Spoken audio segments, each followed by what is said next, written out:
Hello students, good morning. Someone has asked me to again explain the reforms from the chapter of election and representation. Uh, इसमें किस हो सकता है topic छूट गया हो या फिर किसी ने कहा है कि इसको थोड़ा सा बताने के लिए इलेक्टोरल रिफॉर्म्स में थर्ड चैप्टर में no elections no system elections can never be perfect. कोई भी सिस्टम जो है वो परफेक्ट नहीं होता है, यानी समय समय पे उसमें कुछ ना कुछ ड्रॉबैक्स या कमियां निकलने लगती हैं और इसीलिए इसे समय समय पर इसमें सुधार की जो चांसेस है वो हमेशा बनी रहती है। इसीलिए हम किसी चीज़ को बहुत ज़्यादा परफेक्ट नहीं कह सकते और हमेशा मनुष्य है या गलतियाँ होती हैं या फिर उसमें जो गलती निकालने वाले हैं उस गलती को निकाल के अपना जो स्वार्थ है या अपना जो सेल्फिशनेस है वो उसमें पूरा कर लेते हैं। And in actual election process they are bound to many flaws and limitations. इसमें बहुत लिमिटेशन है, यानी इस पे रोक भी है और इसमें कमियां भी हैं। Any democratic society have to keep searching for mechanism to make election free and fair to the maximum. सारी सोसाइटी अपने यहाँ के इलेक्शन को फ्री और फेयर करने की कोशिश में हमेशा लगी रहती है। इसीलिए पहले भी बताया था कि जो हमारा डेमोक्रेटिक सिस्टम है या डेमोक्रेसी जो है वो एक कंटिन्यूअस प्रोसेस है और ये कभी नेवर एंडिंग है, यानी एक चैलेंज को हम पार करते हैं दूसरी चैलेंज हमारे सामने आ जाती है और नंबर ऑफ फिट्स में भी ये समस्याएं आती रहेगी। With acceptance of adult suffrage, freedom to contest election and the establishment of election commission, India has tried to make this process free and fair. और जब एडल्ट फ्रेंचाइजी लाया गया तो उसमें उसके बाद कई सारे इलेक्शंस होते रहे, किंतु उसके बाद भी इलेक्शन कमीशन जो है उसमें समय समय पे ये कोशिश करता रहता है कि इलेक्शंस फ्री और फेयर होते रहे। However, the experience of the last 65 years has given rise to many suggestions for reforming our elections system.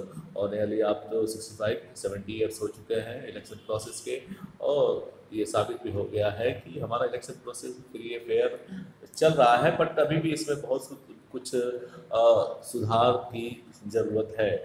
The election commission, political parties, various independent groups and many scholars have come up with proposals for election reform। बहुत सारे political parties, दूसरे groups, society के लोग और दूसरे election commission जो है समय समय पे इसमें एक साथ आते हैं कि और उस पर कि और कुछ सुधार इसमें किया जाए।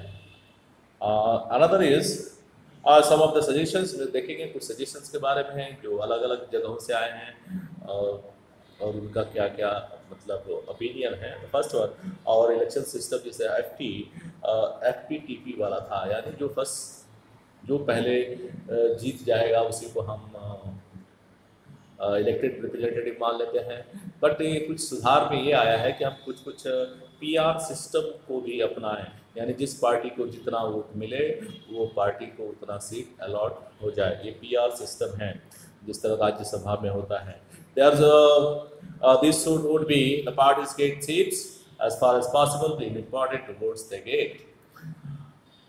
There should be a special provision to ensure that at least 1/3 women। इसमें एक ऐसा प्रोविजन होना चाहिए, अभी तक तो नहीं है सरकारी नौकरियों में या बाकी चीज़ के या जो लोकल गवर्नमेंट है, ग्राम प्रधान या शहरों में जो इलेक्शन होते हैं पंचायत का, जिला पंचायत, तो उसमें तो है, बट अभी भी हमारा जो लेजिस्लेटिव है में स्टेट हो चाहे लोकसभा हो चाहे राज्यसभा हो, अभी भी महिलाओं को इसमें रिजर्वेशन नहीं दिया गया है। तो इसमें एक चीज़ है कि अगर महिलाओं को हम थोड़ा सा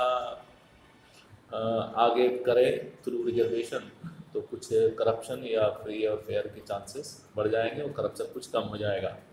और parliamentary assembly, there should be a strict provision control the role of money. इसमें चुनाव के समय में जो रोल ऑफ मनी है, पैसे का जो पावर है, उसको भी कंट्रोल करने की ज़रूरत है, क्योंकि इसमें होता ये है कि पैसे वाले लोग ही चुनाव लड़ पाते हैं और एक आम आदमी चुनाव लड़ना चाहे उसके पास इतना खर्च नहीं है या पैसे नहीं है कि वो चुनाव लड़ सके। और इसमें ये एक सजेशन आया था कि जो भी चुनाव लड़े उसका जो खर्च है वो सरकार गवर्नमेंट प्रोवाइड कराए। Candidates with any criminal case, इसमें अभी तक तो ये नियम है कि जो 2 साल की सज़ा काट चुका हो उसे फिर चुनाव लड़ने पे रोक है। बट इसमें ये नया सजेशन में यह आया है कि किसी के ऊपर भी अगर क्रिमिनल केस चल रहा हो और उसका केस कोर्ट में पेंडिंग हो फिर भी उसके चुनाव लड़ने पे रोक लगाई जाए। अनदर जो सजेशन है, there should be complete ban the use of caste and religious. अब चुनाव के में जो कास्ट, जाति और धर्म को आधार बना के जो चुनाव लड़े जाते हैं उस पर कंप्लीट बैन लगे, ये सजेशन है। अगला suggestion, there should be allowed to regulate the functioning of political parties to ensure the function in a transparent and democratic manner.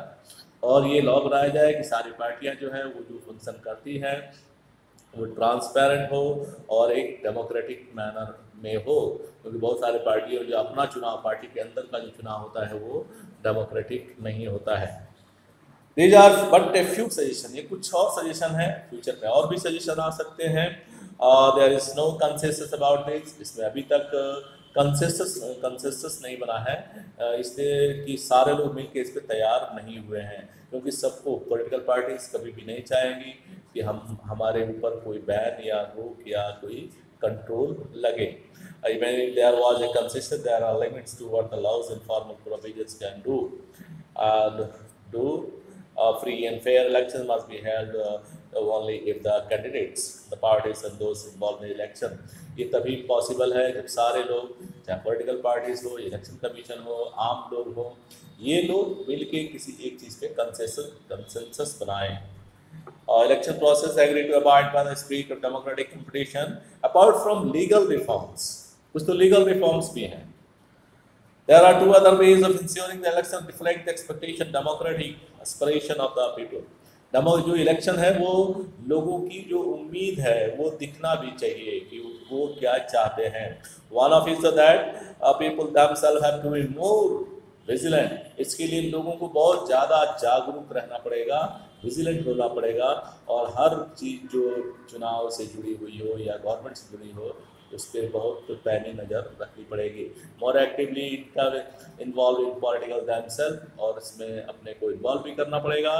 But there are limits है, इसमें लिमिट्स है। सारे लोग पॉलिटिकल जो एक्टिविटीज़ है उसमें इन्वॉल्व होना नहीं चाहते, रेगुलर बेसिस पे नहीं हो सकते क्योंकि वो दूसरे काम कर रहे होते हैं।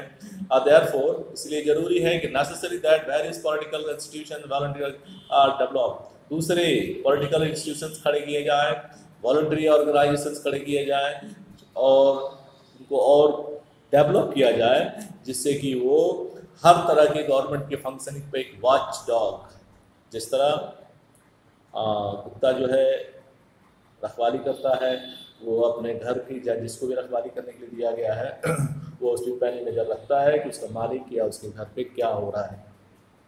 Watch dog for ensuring free and fair election, कि वो देखता रहे, लोग एक वॉच डॉग का काम करें जो फ्री और फेयर इलेक्शंस को देखते रहें और समय समय पे आवाज़ उठाते रहे। ये इस टॉपिक का लास्ट पार्ट था, इसको या तो छूट गया था या फिर किसी ने मुझसे कहा था कि इसको फिर से ज़रा आप बता दीजिए कि क्या है। और इसके बाद अगले चैप्टर का जो टॉपिक था that is permanent executive bureaucracy. इससे पहले का पार्ट हो चुका था, प्रेसिडेंट्स के पावर्स हैं जो भी हो। नेक्स्ट जो आपका जो वीडियो आएगा वो परमानेंट एग्जीक्यूटिव पेज 94 ब्यूरोक्रेसी के ऊपर आएगा। Rest good luck for this chapter, and be prepared for another topic of the executive part 4, that is permanent executive bureaucracy। इसमें देखेंगे ब्यूरोक्रेसी क्या है।